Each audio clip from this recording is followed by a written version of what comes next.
So as soon as you're made aware that one of your employees is pregnant and they've given you notice of it, the risk assessment needs to be done.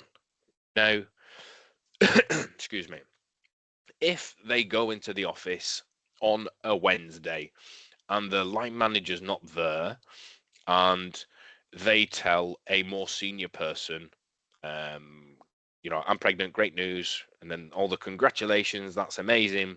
It doesn't mean the risk assessment needs to be done there and then on that day, but having a conversation to say, right, well, your line manager normally does the risk assessment side of things because they know your workload and your capacity and what you're able to, and your line manager's currently not in, they're on holiday, they'll be in next week on Thursday, 8 days later. So would it be all right that we do the risk assessment there? And the employee says, yes, that's absolutely fine because I'm not struggling with anything at the minute. It's not urgent. I don't mind.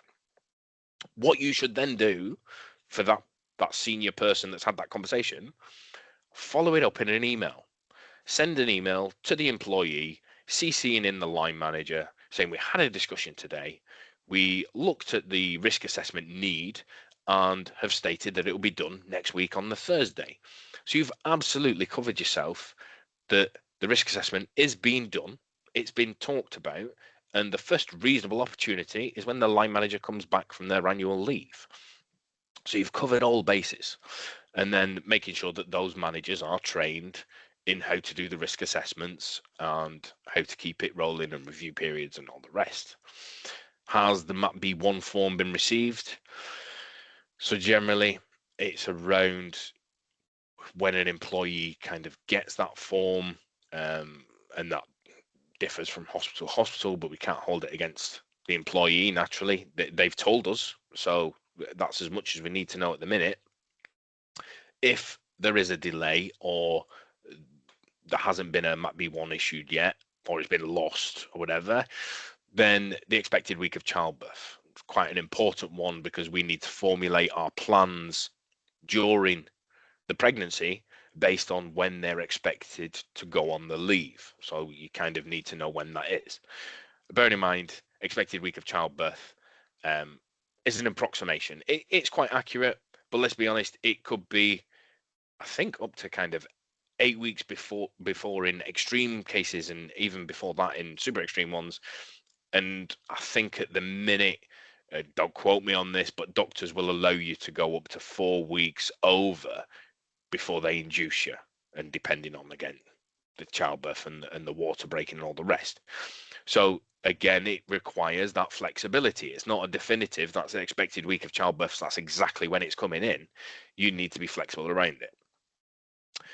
One important point that is always a topic of conversation with employers around holidays. What happens with holidays when they're on mat leave? Well, they still accrue them. So if somebody's taking 52 weeks off and they're on statutory holiday entitlement of 5.6 weeks, while they're off for the 52 weeks, they will accrue 5.6 weeks of holiday. It's a fact. It's going to happen. What you need to look at is how you plan around that. So it's April. The new holiday year has just started, providing that you run a holiday from 1st of April to 31st of March. And the employee has told you that they're pregnant, so they're working for 9 months. In that 9 months, they're possibly going to accrue 4.3 weeks of holiday. Let's assume that they take a couple of weeks within that. Then what are they doing with the other 2.3 weeks that they've accrued? And furthermore, what are they doing with the 5.6 weeks that they will accrue while they're off? So we plan this in that they've got 2.3 weeks, they're going to get 5.6 weeks. Do we need to address in one of our conversations that you've got 7 weeks? Do you want to use 3 or 4 weeks of that prior to going on maternity leave? Do you want to save all those 7 weeks and tag them on at the end of your maternity leave, so you're not off for 52 weeks, but you'll have to be off for 59 weeks?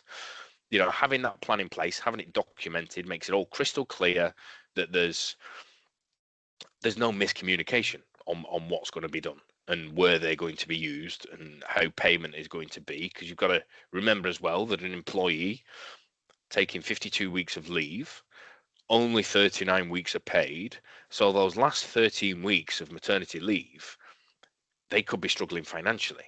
And maybe they want to bring the mat leave to an end and put holidays in, whatever that looks like. Again, the flexibility, but the conversation does need to be had.